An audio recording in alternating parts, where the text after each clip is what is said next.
Hello, everybody. Welcome to the Scumdogs Kennel. And tonight we're going to be looking at paranormal road encounters. But first, while we wait for people to gather in the chat, let me go off and show some artwork off to you from my own upcoming graphic novel, Scumdogs. Okay?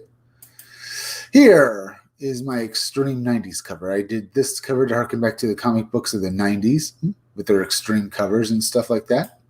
Scumdogs is the name of my graphic novel, and it's a parody of cartoons from the 80s and the 90s and, well, anywhere else I wish to parody as well. The Scumdogs themselves are supervillains out to take over the world. See, they used to be former pro athletes that competed in sporting events that use superhuman monsters as the pro athletes, known as the Scumdog Sports. See, they're called scum and dogs because they're scum and dogs for trading in their humanity for money. See, they transform themselves into superhuman monsters either through science or through some more esoteric means, and they gain all the power to compete in these sports. Think of today's athletes, now they give them powers. But what happens when they get banned from sports? Well, they decide to take over the world. And they fight their arch enemies in the space forces. See, you see my two main characters, Deathmug, the leader of the Scumdogs, an arrogant dictator out to take over the universe. His arch enemy is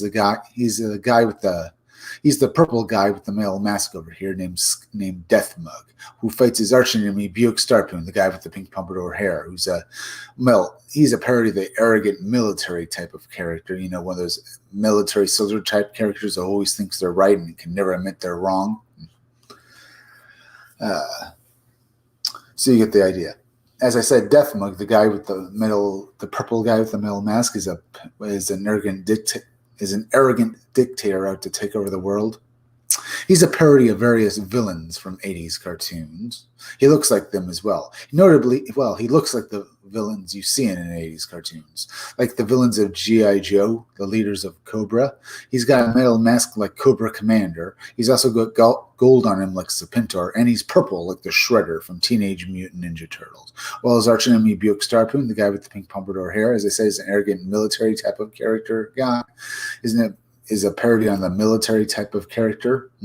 Him and the rest of his team all have a military specialty, like a G.I. Joe characters and stuff. But Buick Starpoon is also a parody of the space opera hero kind of character. If you see how he looks like something from a space opera like Star Wars, which means he's a parody of characters like Zap Brannigan, Captain Kirk from Star Trek, Buzz Lightyear, or Buck Rogers, those types of characters. All right, you get the idea there. Now, the other members of Buick Starpoon's team are on this cover. You can see them, because they all look science fiction. Look like they're from a science fiction show. The guy over here with the mohawk, his name is Roadhog. His military specialty is that he's an army guy. Before he joined up with Buick Starpoon, he was part of the army. This bald guy with a gun down here is Beach Pounder. He's a Marine. His military specialty is that he's a Marine, just another Marine. While this guy back here in the red uniform driving that vehicle, his name is Blast Tank. His military specialty is that he's a heavy vehicle specialist, a tanker. Now, this is one of 3 different variant covers you can back when my go goes public. It's not up there yet, folks. I continue working on the book.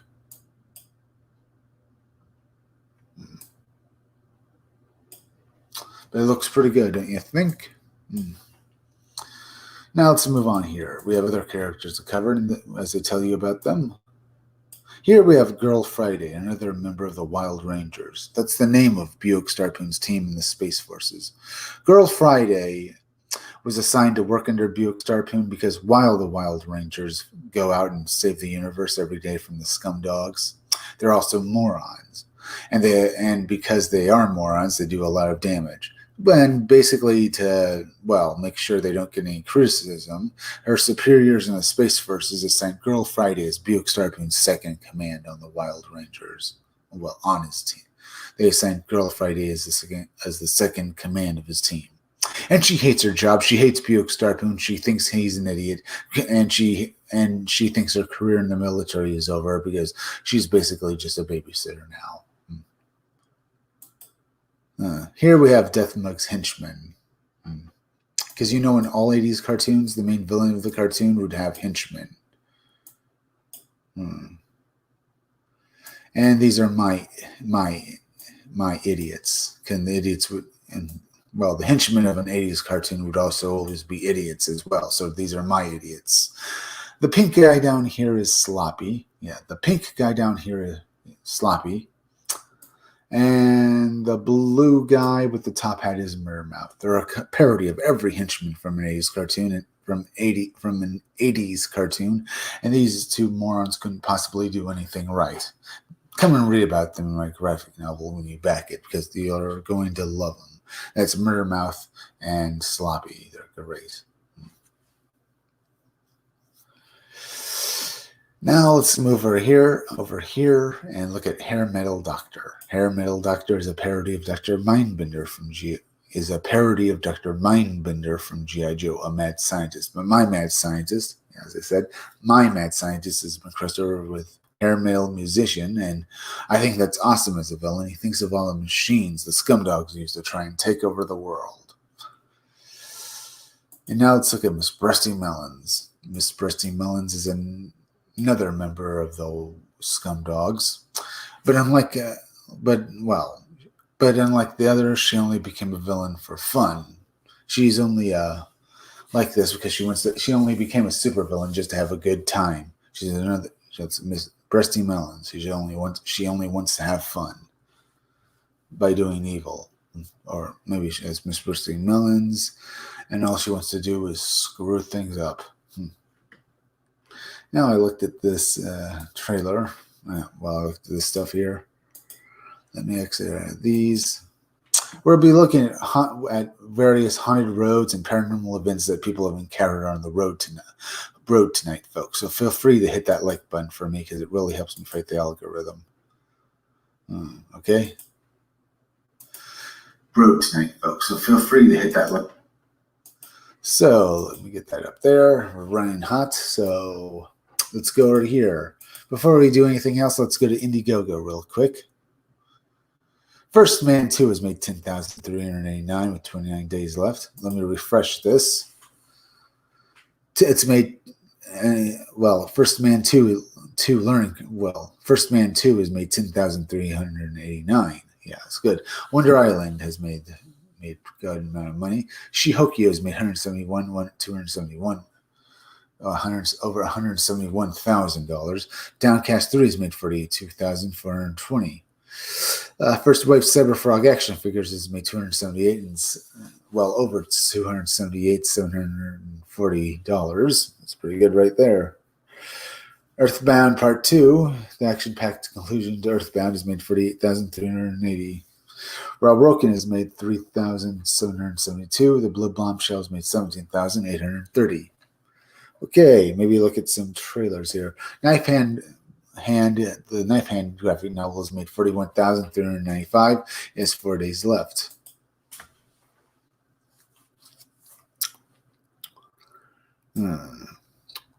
Let's see. You can back this book for $25. Get this graphic novel for $25. You can also get the Ninjas 2-pack. Get Rock and Roll Ninja plus Knife Hand for $50. Or you can get the Jawbreakers. Knife Hand is a Jawbreakers book. You can get Knife Hand Jawbreakers 4-pack. Get all of the Jawbreakers book for $100. Knife Hand is a mutant ninja with the ability to generate energy blades from his hands that can cut through anything. As a boy, he was kidnapped and held for ransom, but his wealthy father refused to pay the kidnappers, so they sold him to a ninja clan after years of brutal training.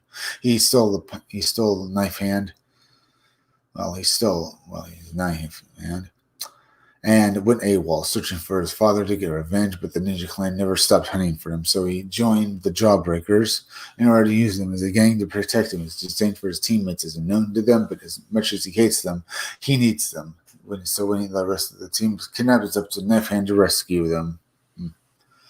Not bad. The artwork in this book looks pretty good. Knife Hand is the knife hand story itself is 22 pages, while there's a backup story called The Garrison, which is 26 pages. The Garrison is well, the artwork in this book looks pretty good. It looks like something from Metal Gear Solid. And The Garrison is a backup story about how, two teams that are very much like G.I. Joe and Cobra have to team up to save their teammates from terrorists. So that sounds very interesting as well, called The Garrison. Back knife hand on Indiegogo for $25. All right. Here's Cyberfrog action figures. Let's just get into it. You can back each of these action figures for $40, except for the Vespid one, which costs you $75. But that's pretty good. This campaign is 17 days left. They're going for $400,000. It's nearly made $300,000 already, and it's only in its first 30 days.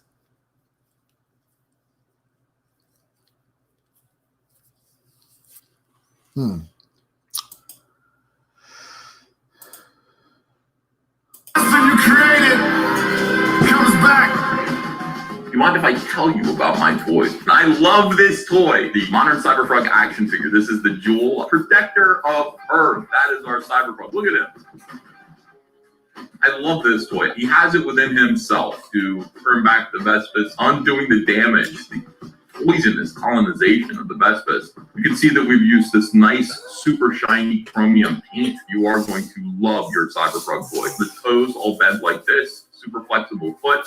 People wanted an ankle rocker so that the foot can go back and forth. We did that as well. We added the ankle rocker. This is all of the articulation that's available for this toy. Now, if we get to $400,000, this is what you're getting. We've set this campaign up with stretch goals, a nice honeycomb stand display with articulated arms. This will get included with your toy. At $450,000, all of the toys get one. At $500,000, we're going to give your frog a total of 3 sets of hands. We've got them sculpted here. Gripping hands, and then he's got fists as well. Of course, there's also the additional chicken fist, which those people who signed up for the early email notifications list will be receiving. $600,000, I love this. Let's give your frog an extra swap out head with a toothy grimace. $700,000, this we have to get to. Let's give your frog a nasty bee-stung swap out head. Ouch, anyone have a Band-Aid? Look at this stinger right through the bottom part of his jaw. Your kid is gonna love it. And by the way, these toys, we're gonna put them through a process so that they're going to be okay for your kids. They're gonna be rated for 14 and up. If you've got an 8-year-old, a 9-year-old, we're gonna make sure that these toys are okay for them. So at $800,000, and this is as far as we've gotten. $800,000, let's give your frog some firepower. If you remember Blood Honey, Cyberfrog hooks up with Chelsen. She rapid evolves him just to show him a sample of his capabilities, and he grows a gigantic arm cannon. We've made that cannon. We've made that arm cannon as an accessory, and you will get that added to your package if we get to $800,000 for Cyberfrog. Amazing. Amazing. And that was the Cyberfrog action figures. They look good. Pretty good. They look pretty damn good, huh? Feel free to hit that like button for me, folks. It really helps me fight the algorithm. See, the modern Cyberfrog has basically made a bunch. Has sold quite a many of them. For $40, you can back each of these action figures, except for the Vespid one, which will cost you $75, but it's big. And you can buy more than one Vespid because, well, if you want a swarm of them, it's good. So it's not just one character, remember. So that's pretty good. You just buy a bunch of them and I'll have them do what you want. Modern Cyberfrog for $40 looks awesome. Here's what that looks like. Looks pretty good. Modern Cyberfrog action figure looks good. And each time this campaign hits a stretch goal, you'll hit this campaign will get a new bunch of perks added to it. Let's see. At $450,000, each of your action figures gets a stand, and every time it gets even more, makes more of that, makes another stretch goal.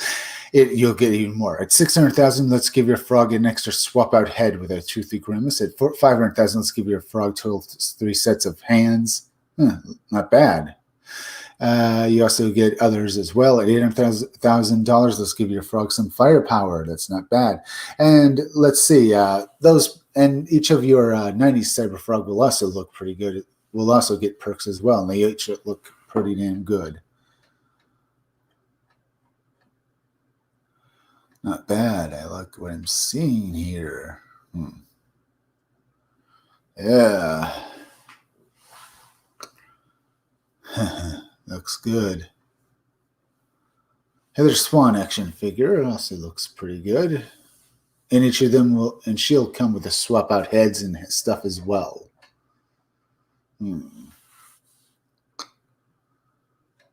Yeah. You can also get her smiling and looking awesome.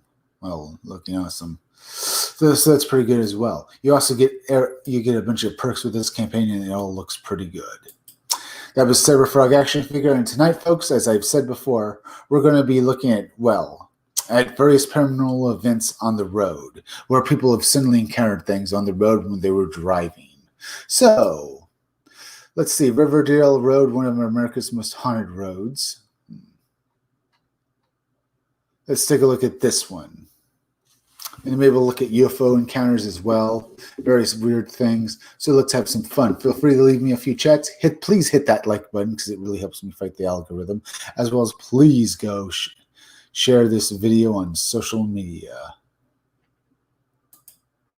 Yeah, go share this video on social media. Should I start with this haunted highway one, or maybe I should go for something else? Okay, I'm going to look at aliens first. UFO runs biker off the road in Zimbabwe.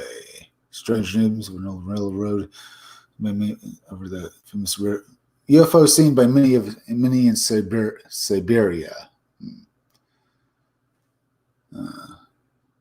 Let's see. Let me go up here a bit. Bizarre encounters along the roads of South Australia. The road, look at the mysterious black cars of the MIB. Or mysteries. What to look at first? Mysterious Demon Road of Texas, the Spooky County of Seven Sisters Road, Supernatural Strange New Jersey's most cursed and haunted road, on the Paranormal and Conspiratorial Road. You go this way, I'll be right. This. The mystery of the tall figure dressed said. Let me see this when maybe I should let me go over here. Let's try to find one with aliens here. I want to start off with that. So maybe I should basically do go over here. All right, let's try UFOs in the road.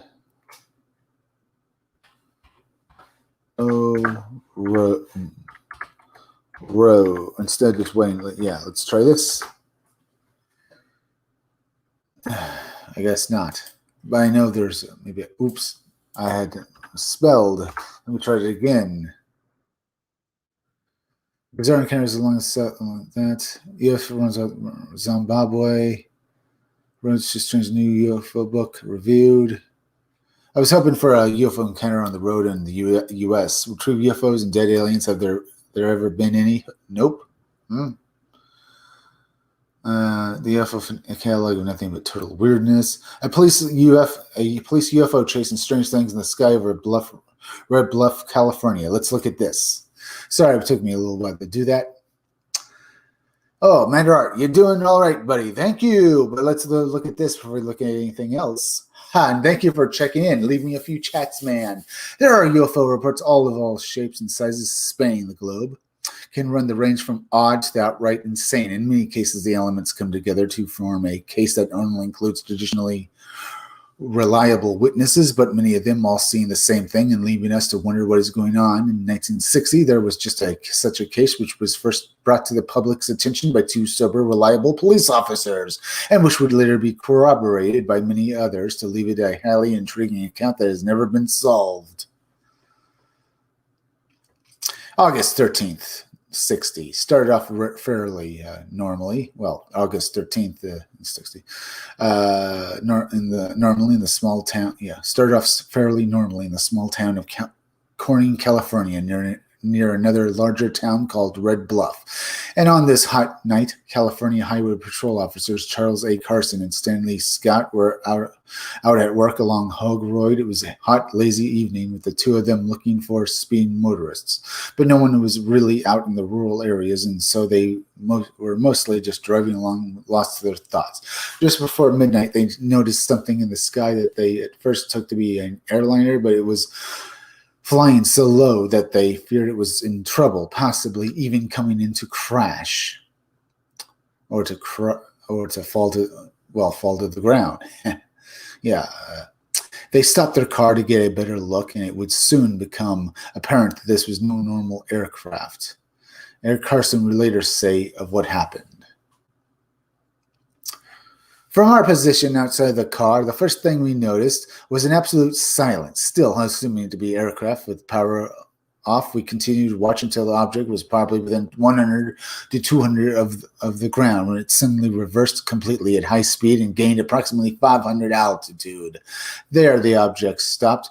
At this time, it was clearly visible to both of us, and obviously not an aircraft of any design familiar to us. It was surrounded by a globe, making the round or oblong object visible. At each end of each side of the object, there were definite red lights. At times, about 5 white lights were visible between the red lights. As we watched the object moved again and performed aerial feats that were actually unbelievable at this time. We radioed Tama County sheriffs requesting that they contact local radar base. The radar base confirmed the UFO completely unidentified. In the meantime, the two men continued to observe the object, which they described as larger or larger than an airliner, completely transfixed with what they were seeing. At this point, they had no idea what could be up there. Its aerobatics, even as they excitedly wondered to each other what it was. Things got weird when the object began to show signs that it knew they were there, on several occasions approaching them and then moving away again, all while occasionally lighting up the ground below with a bright red light. Officer Carson would explain.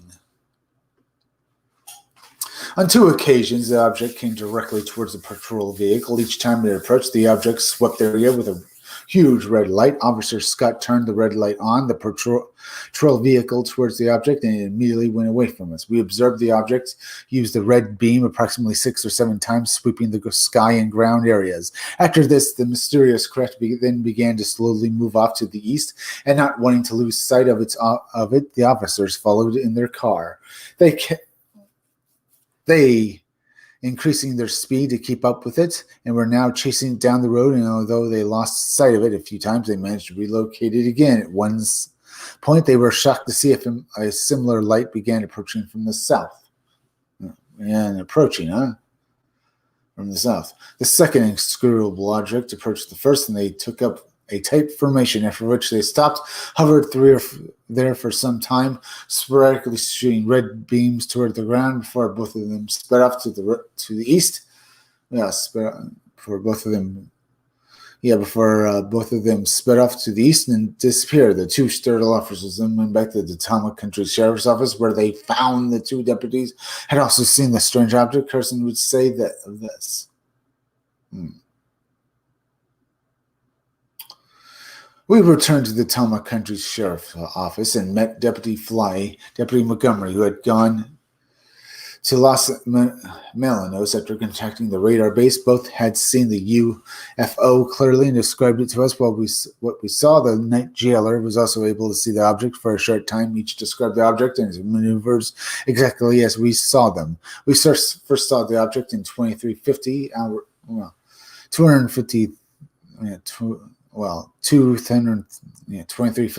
and observed it for approximately 2 hours and 15 minutes. Each time the object near us, we experienced radio interference.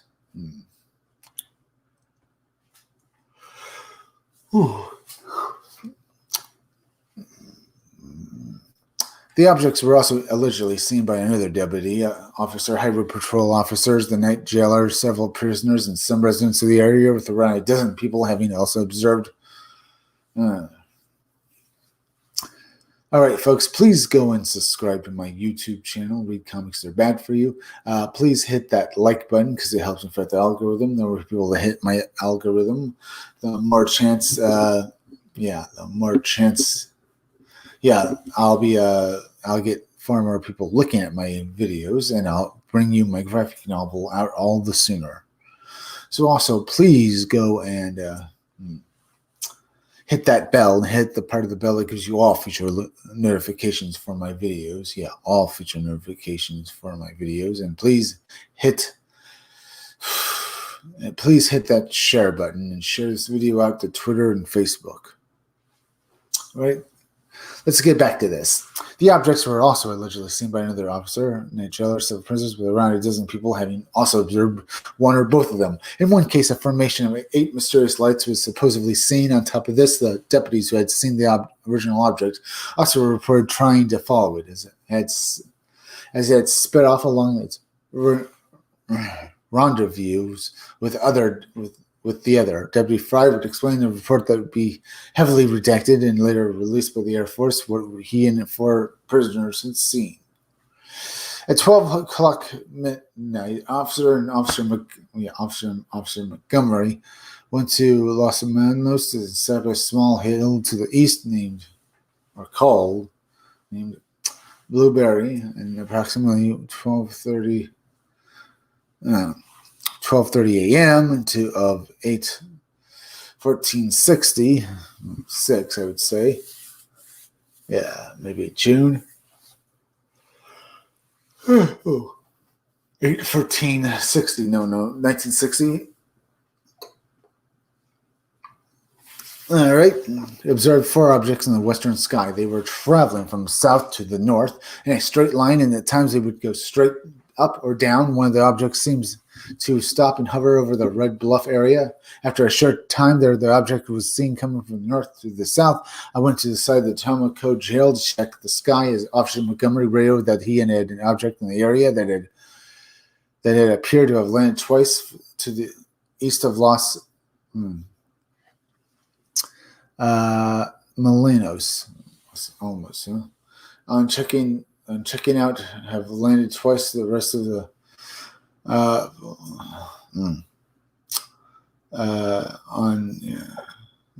east of Shell. On mounts and checking outside of the unless so Joe observed an object coming from the west, a position about southeast of the jail, and it appeared to stop and hover for a moment in that position. I called to the 4 treasurers. For trustees, I blacked out, and I blacked out to come out of inside, and I observed the flying object. By the time the 4 men arrived, the object was hovering, and it looked like a large red road car with 2 large red lights, one on each end. The whole object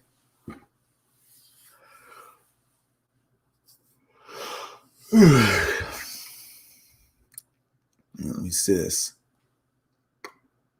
Damn it, where am I? Then twist the east of Listen. I'm checking on this. Come from the western position. Yeah. In that vicinity, I called the 4 trustees. Yeah. Come out. Observed flying object. By the time the 4 men arrived, the object was hovering. It looked like a large red road car with 2 large red lights, one of which end the whole object. Red lights on each side. It was a pale yellow red light, one on each end. The whole object with a pale yellow light. Pale, yeah. It was a pale yellow in color, and white lights appeared along it, 3 or 4 places, which may have been windows. The object then took off in a southerly direction and passed out of sight without any of the above, with weapons in this. All right.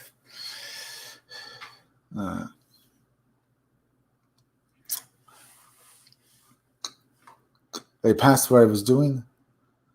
Uh, directions in this 4 persons in this way are hearing any type of motor sound from the objects, huh? This was a great relief to officers Carson and Scott because they had not believed their own eyes and had thought that everyone would think they were crazy. Officer Carson would say this in a radio interview on the matter. Matter, all right. Let me see if anyone's hit that. Oh, not doing too bad here. If you're not yet, folks, please hit that like button for me. It really helps me fit the algorithm. Let's look at some more UFO encounters on the road.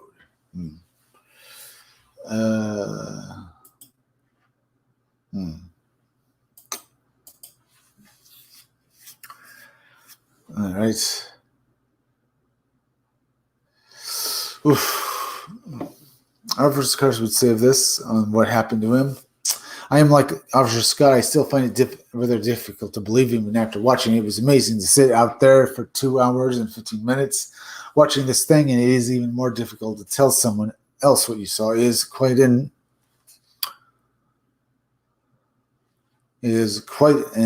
experience. Tell me as you could say about it. It was definitely not a balloon or optical illusion. We saw something out there. I could hardly believe it what I had seen because let me see this again.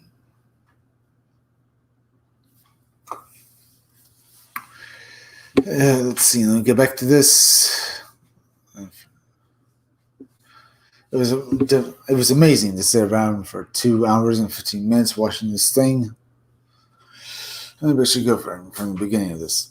I, like Officer Scott, I still find it rather difficult to believe even after watching it. It was amazing to sit out there for 2 hours and 15 minutes watching this thing. It is even more difficult to tell someone else about it. It was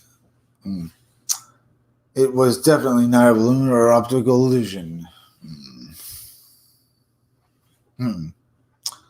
We saw something out there. I can hardly believe what I had seen out there. I'm just rereading this because I lost my place. And I was thankful for the fact that there were other officers, different agencies that had seen the object, plus residents of the area and people traveling through, because I don't think I had seen it. No one else had seen it since. It would have been, I would have been pretty confused if I'd seen it. Maybe not. So there's that as well to consider. Let's go down here. In the meantime, Red Bluff, a Air Force Station radar-only site at nearby Red Bluff, who had originally confirmed to Deputy Fry that they had made radar contact with something strange, were now flatly denying that they had claimed that they had seen nothing unusual. Yeah, that they had seen nothing unusual. In the following week, after Carson Scott's sighting, there would be myriad other reports of something strange in the sky, some of by similarly traditional, reliable witnesses, and this is what must have been finally caused the Air Force to move in for their own investigation, sending investigators from the Project Blue Book Division, which was tasked with dealing with UFO reports. They would immediately confirm that there had been various sightings both before and after the Conrad Scott sighting, and investigator Dwayne K. Bilson would write of this in his report. Local inquiry successful in locating various residents who had witnessed the appearance of a UFO previous to or on the same date as the highway patrol officers had reported. It seemed the one in question. The undersigned interviewed each of the above persons, and based on a personal opinion. Let me set this.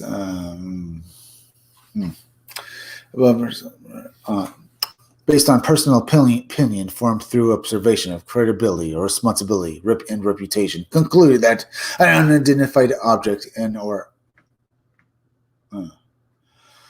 objects of similar physical appearance, whether real or imaginary, were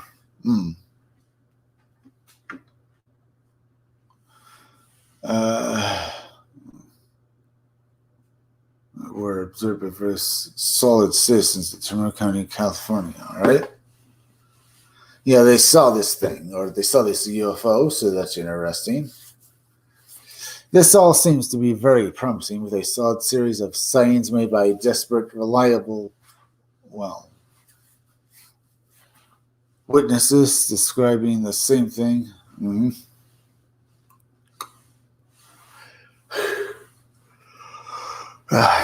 This all seems very promising, with a solid series of sightings made by many disparate, reliable witnesses describing the same thing, but unfortunately,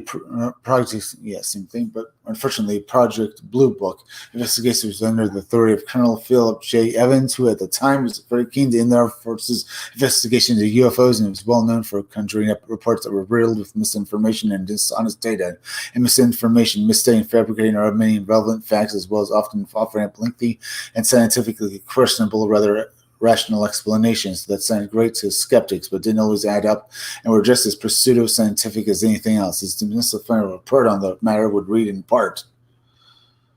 The conclusion of the conclusion is that the sightings which occurred in the Red Bluff area were due to atmospheric refraction. It is impossible task to determine what the exact light source was for each of the specific incident. But the planet Mars was the most probable culprit in the instance of the highway patrolmen.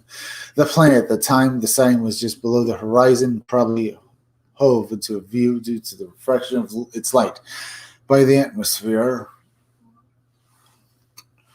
A contributing factor to the sightings could have been in the layer of smoke which hung over the area in a thin styrofoam layer.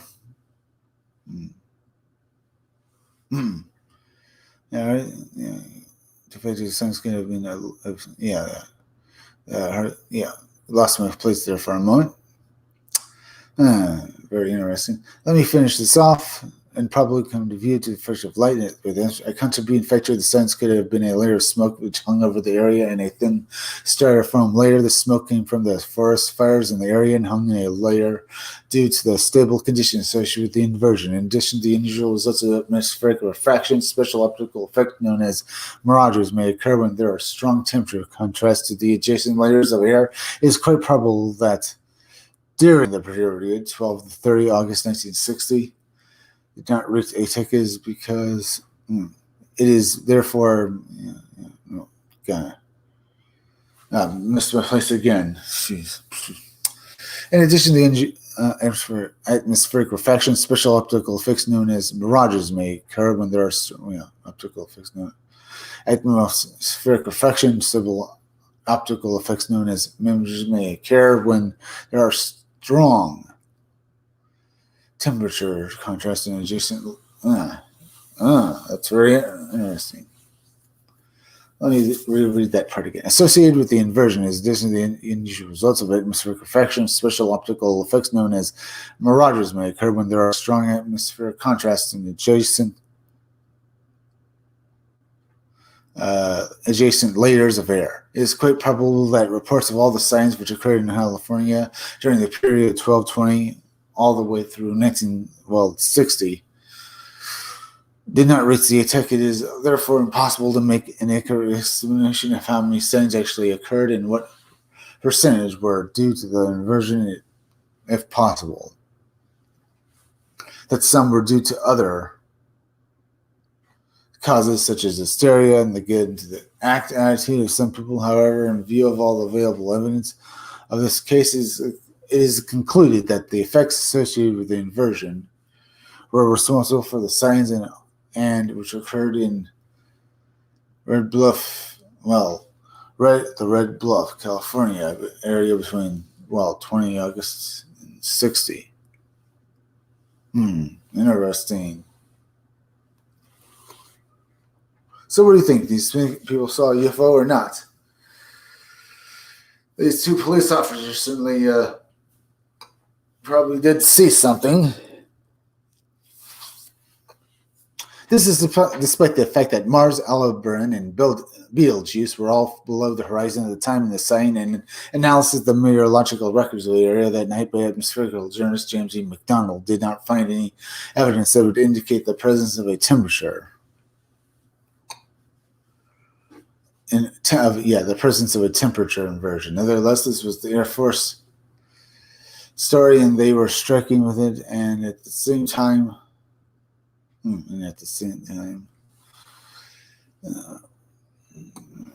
interesting, and very interesting. Let's see. Didn't find it was the presence of a temperature inversion. This was the Air Force story, and they were sticking to it.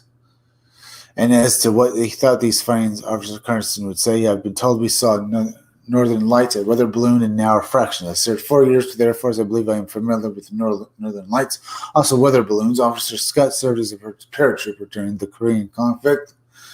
Both of us are aware of the tricks of light can play on the eyes during darkness. We were aware of this at the time. Our observations and estimations of speed, size, strength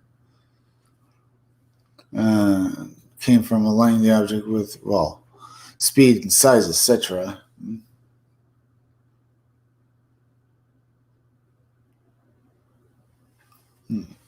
Interesting, very, very interesting. Let's see. I'm trying to think here. That lights can play tricks during the darkness. We were aware of this at the time. Both of us were aware of the tricks light can play on the eyes during darkness. We were aware of this at. I imagine you. This does sound right. Very right. Let me reread that part one more time. Both of us were aware of the tricks light can play on the eye during darkness. We were aware of this at the time. Our observations and estimations of speed, size, etc. came from aligning the object with fixed objects on the horizon. I agree that we find it difficult to believe what we were watching, but no one will ever convince us thus that we were witnessing a reflection of light. Not going to believe it was a trick. That's a good idea. Very good idea.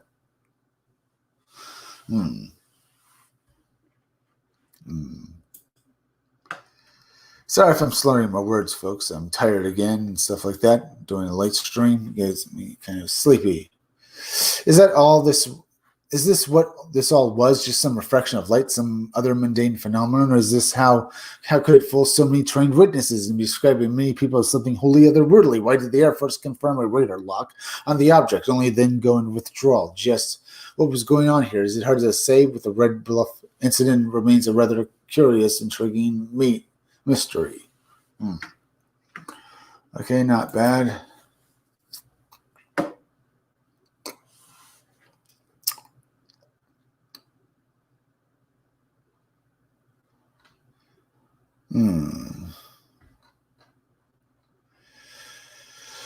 Okay, let's go over here.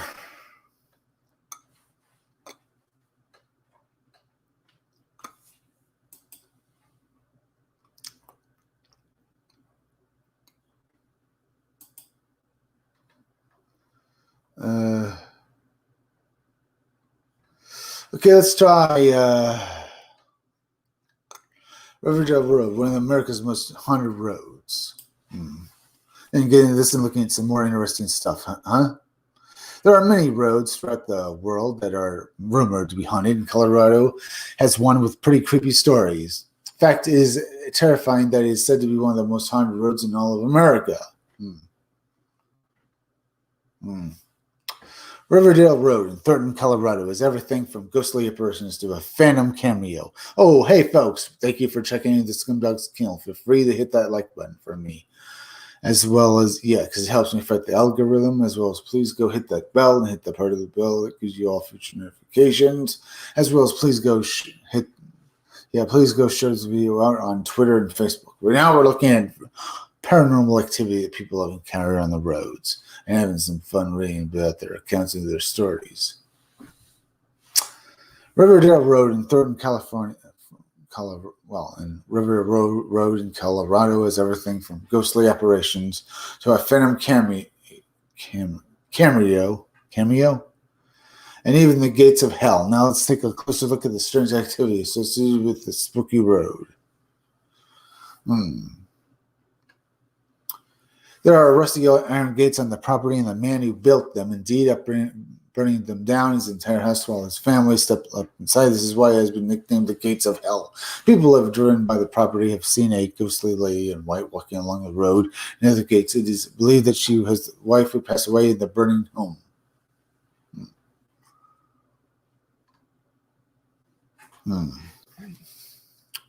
A jogger was hit by a car. Let me go here. A jogger was hit by a car and died. His apparition often appears running on the side of the road. Drivers have felt thumps as if they hit something with their vehicle, but there was never anything there. Some people believe that the ghostly jogger taps on cars when they drive by. Those who have walked along the road have even heard footsteps and even the sounds of someone's heartbeat.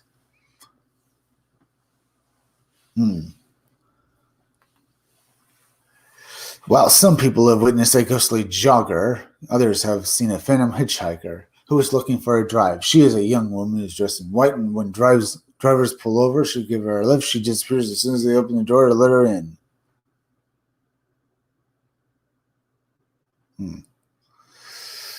The spirits aren't all human shaped, as there is a ghostly camera that has been seen driving down the road.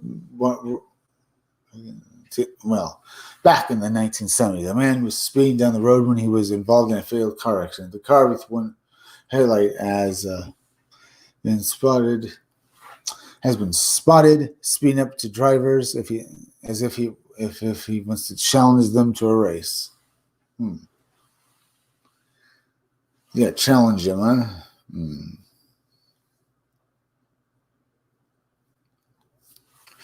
All right.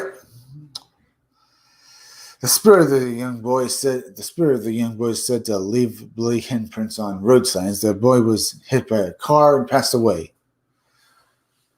So now he walks the road during the night and leaving his body and his bloody handprints on all signs. Oddly enough, handprints are gone by the morning. Huh?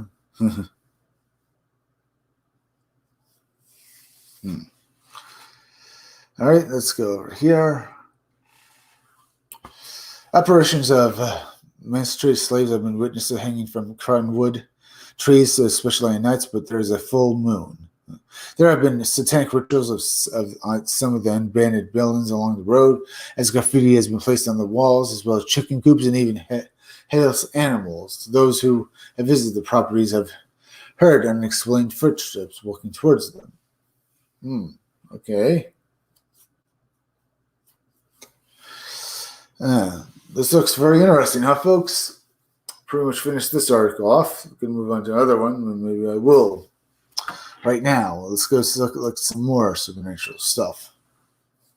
But what do you think these people actually experienced when they were on the road? Do you think they actually encountered ghosts as well as UFOs? These two police officers would have chased any of these people. Do you think anyone would have chased, or at least attempted to attack these creatures or apparitions, possibly falling through them in the ground?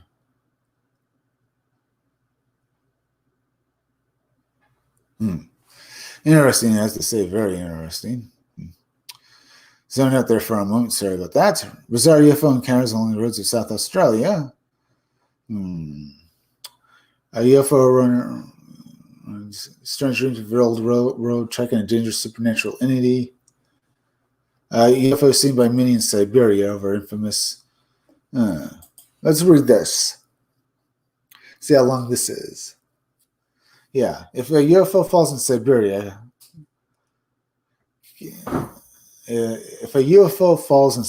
can any Russian official agree on what it was? If the recent upright ball of flaming UFO recorded passing over the village of Yustavaria as an indication? The answer is a resounding niet. And niet.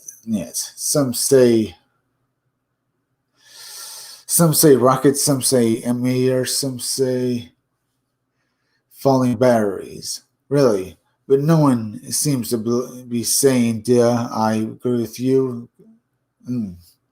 Could it have something to do with the fact that the road lean into use of Nidra is called the Road of the Bones? Maybe. Maybe it is. A video from the remote frozen northern Russian village of Yusnira has gone viral online after locals spotted a seemingly burning unidentified flying object with a clearly visible trail in the pitch black Siberian a visible trail in the pitch black Siberian night sky. Yusnira has a population of around 5,000. Is one of the world's permanently very chilly and permanently inhabited settlements. With current temperatures dropping to around 32 Celsius at night, founded in the 30s, it is located in what is known as the Road of Bones. It's located at. Let's see. Khan reported that the flaming objects passed over Yusnira at 8 p.m. on March 12th and posted a video from witness. Watch here. The initial theory is the cause of the UFO came from Viktor Kozlogatsky, an expert on meteorites of the Russian Academy of Sciences, who blamed the UFO on 2.5 tons of 2.5 tons of dead batteries reportedly dumped by the crew of the International Space Station on March 11th. Korofsky doesn't say if they were Russian or American batteries, but George Carver from the Pulko-Sumakan Observatory, the American batteries was from the American batteries. Yeah, they didn't say that, but George from the Pulkovich Astronomical. Let me reread this area. Space station in March. Tons of dead batteries reportedly dumped by the crew of the International Space Station on March 11th. Jurasi doesn't say if they were Russian. Interesting. Let me reread that again. The UFO on 2.5 tons of dead batteries reportedly dumped by the crew of the International Space Station on March 11th. Korofsky doesn't say if they were Russian or American batteries. But George Konikov from the Pulkov Astronomical Observatory of the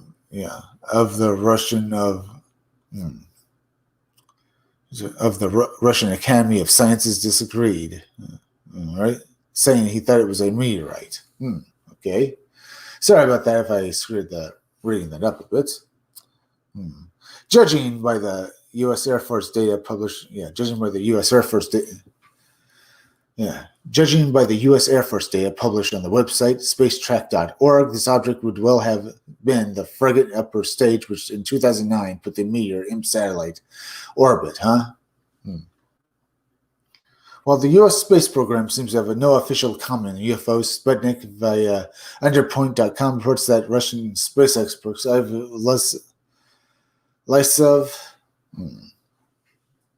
checked it out with the U.S. Air Force website, spacetracks.com. The Spacetrack website, spacetracks.org, and thinks the object was part of a Russian rocket used in 2009 to launch a Mir-M weather satellite, a series of spacecraft that date back to the Soviet Union as the frigate upper stage rockets. The Russian site Yukta-Nikru reported that the Russian space program approved that message.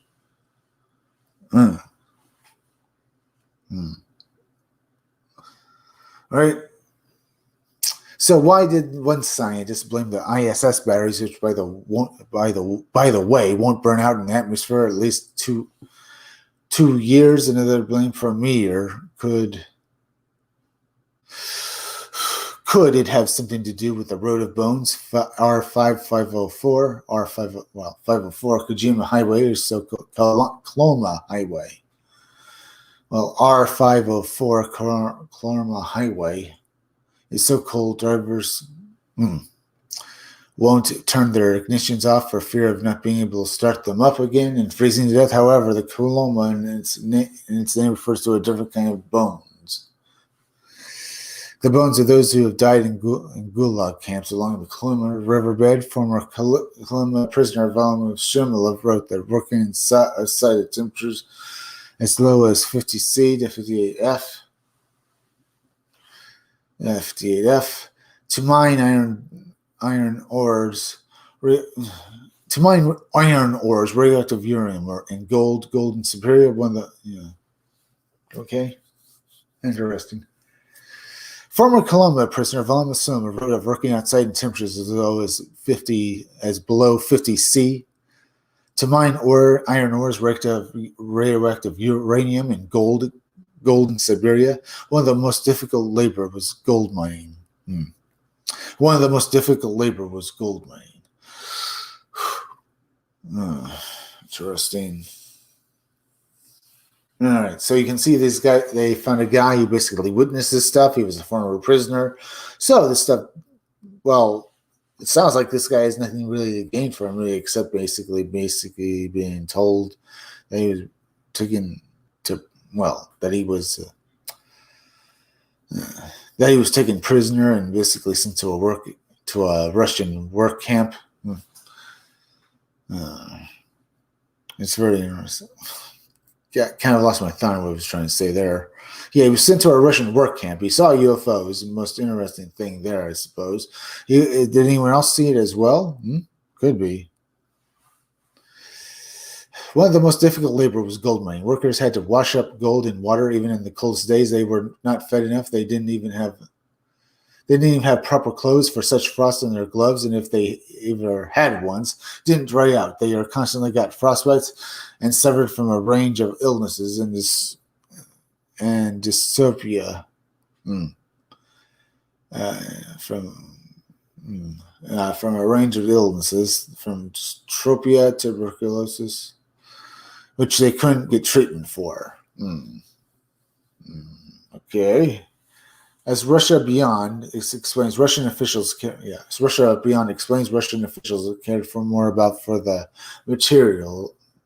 the materials than the men. So they built more than 3,000 kilometers and 68 miles of road, including more than 2,000 kilometers, 1,245 miles, stretched from the city of Magadan to Yitsk.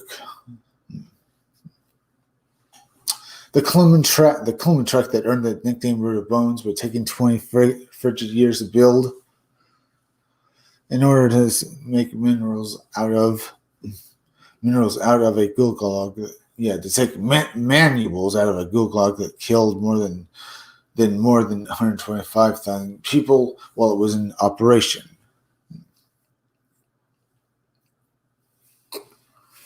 All right.